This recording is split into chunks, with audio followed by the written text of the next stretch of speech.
সালামুন আলাইকুম তিবতুম রাব্বি আউযু বিকা মিন হামাযাতি শায়াতিন ওয়া আউযু বিকা রাব্বি আইয়াহদুরুন বিসমিল্লাহির রাহমানির রহিম ওয়া সালামুন আলাল মুরসালিন আলহামদুলিল্লাহি ওয়া সালামুন আলা ইবাদিহিল্লাযীনা ইসতাফা রাব্বি জিদনি ইলমা। প্রিয় মুহতারাম, আপনি যদি আল কোরআনুল মাজিদ জীবনে একবারও বুঝে পড়তে চান তাহলে এই ক্লাস আপনারই জন্য। সাধারণভাবে সাদা কালো আরবি অক্ষরে ছাপানো আল কোরআনুল কারীম তেলাওয়াত করলে বা পড়া হলে বোঝা যায় না যে কোন শব্দ কোন বৈশিষ্ট্যের বা কোন পদের। কিন্তু আমাদের ক্লাসে চেষ্টা করা হয়েছে কালার কোড দ্বারা প্রতিটি শব্দ পৃথক করা এবং একটি শব্দের মধ্যে লুকিয়ে থাকা অন্য শব্দকে বের করা পাঠক বৃন্দের বোঝার সুবিধার স্বার্থে। যেমন স্লাইডের মাঝখানে আল কোরআনুল মাজিদের একটি আয়াতের দিকে লক্ষ্য করুন। এখানে প্রথম শব্দ সাতাজিদুনি একটি শব্দ নয়, বস্তুত এখানে 4টি শব্দ। এখানে সা হলো হরফ বা প্রিপোজিশন, অর্থ হলো শীঘ্রই, আর তা হলো দুমির মুত্তাসিল বা অ্যাটাচড সাবজেক্টিভ প্রোনাউন, অর্থ হলো তুমি বা আপনি। তারপরের শব্দ জিদু হলো ফেল বা ভার্ব, অর্থ হলো পায় বা পাবে, এবং নি হলো দুমির মুত্তাসিল মানসুব বা অ্যাটাচড অবজেক্টিভ প্রোনাউন, অর্থ হলো আমাকে। এইভাবেই আমাদের এই চ্যানেলে প্রতি আয়াতের প্রতিটি শব্দকে কালার কোড দ্বারা আলাদা করে উপস্থাপন করা হবে দর্শকবৃন্দের বোঝার সুবিধার জন্য।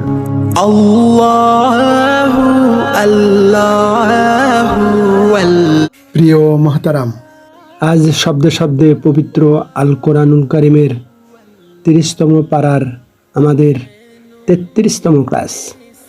আজ আমরা সূরা আজ-জালজালা এর বাকি দুটি আয়াত 7 ও 8 নিয়ে তাহকিক ও তারকিব করা হবে ইনশাআল্লাহ। আমরা ইতিমধ্যেই এই দুটি আয়াতের আরবি অংশটুকু দেখে নিয়েছি। এখন আমরা দেখছি এই দুটি আয়াতের বাংলা অনুবাদ। আজকে প্রথমে যে আলোচ্য 7 নম্বর আয়াত, তার প্রথম শব্দ ফামান, অতঃপর যে। এখানে ফা হলো রিজার্ভশন পার্টিকেল, পুনরায় শুরু করার অব্যয়, এবং মান হলো যে। এই যে হলো কন্ডিশনাল টুলস আদাতুত শর্ত বা কন্ডিশনাল পার্টিকেল। এটি কন্ডিশনাল সেন্টেন্সের আগে বসে।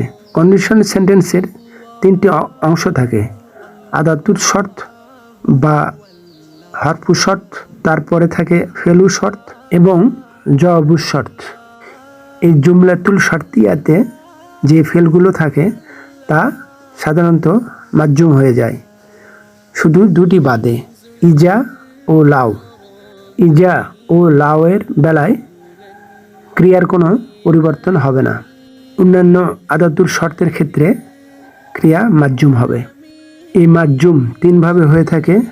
একটি হলো ক্রিয়ার শেষ অক্ষর যজমযুক্ত হবে, এবং 2 নম্বর ক্রিয়ার শেষে যে নুন অক্ষর থাকবে তা ড্রপ হবে, এবং কোনো ক্রিয়ার শেষে যদি হরফু ইল্লাত থাকে অর্থাৎ দুর্বল অক্ষর থাকে, আলিফ ওয়া বা ইয়া, তাও ড্রপ হবে।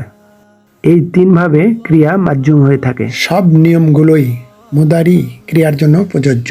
তারপরের শব্দ ইয়ামাল, সে কাজ করেছে বা সে আমল করেছে।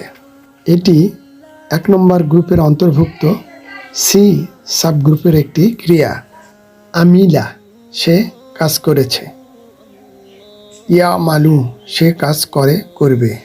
এটাই আমাদের প্রত্যাশিত আলোচিত ক্রিয়া। কন্ডিশনাল সেন্টেন্স হওয়ার কারণে ফেলু শর্ত বা সেন্টেন্সের প্রথম ভার্ব মাজজুম হবে, তাই এখানে আয়াতে মাজজুম হয়েছে। এটার পরের শব্দ মিসকলা, পরিমাণ। এটি একটি ইসমু জামিদ, যদিও এটার মূল 3 অক্ষর সা কফ ও লাম দ্বারা ক্রিয়া সাকালা সে ভারী হয়েছে, এর সাথে মিল আছে, কিন্তু এই ক্রিয়া থেকেই এই শব্দ উদ্ভূত হয়নি। পরের শব্দ জাররাতিন, অতি ক্ষুদ্র কণা। এটি মুদাফ ইলাহি এবং এটার মুদাফ মিসকালা। পরের শব্দ খাইরান, ভালো বা উত্তম। এটি তামিজ অর্থাৎ নির্দিষ্টকরণ বা স্পেসিফিকেশন।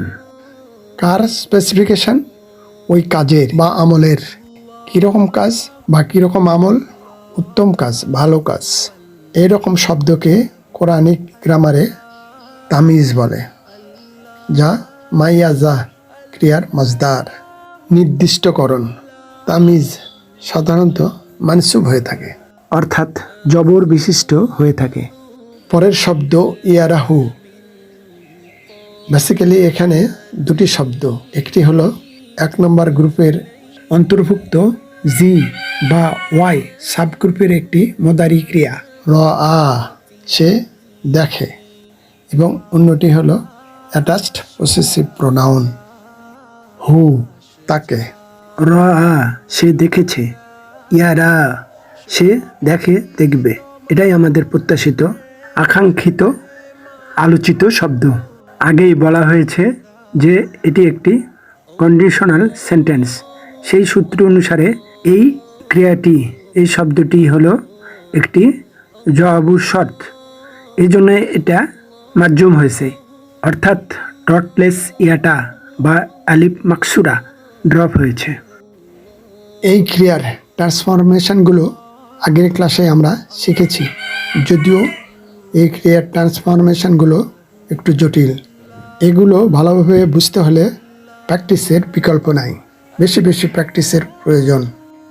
এবং এই ক্রিয়ার সাথে যুক্ত হু, তাকে, হলো অ্যাটাচড অবজেক্টিভ প্রোনাউন, 4 নম্বর 5-এর একটি প্রোনাউন। এখন আমরা পর্যবেক্ষণ করব কালার কোড সহ এই আরবি আয়াতটি ও বঙ্গানুবাদটি এবং সাথে সাথে গ্রামাটিক্যালি লেবেলিং। এটি একটি ভার্বাল সেন্টেন্স, জুমলাতুল ফেলিয়া।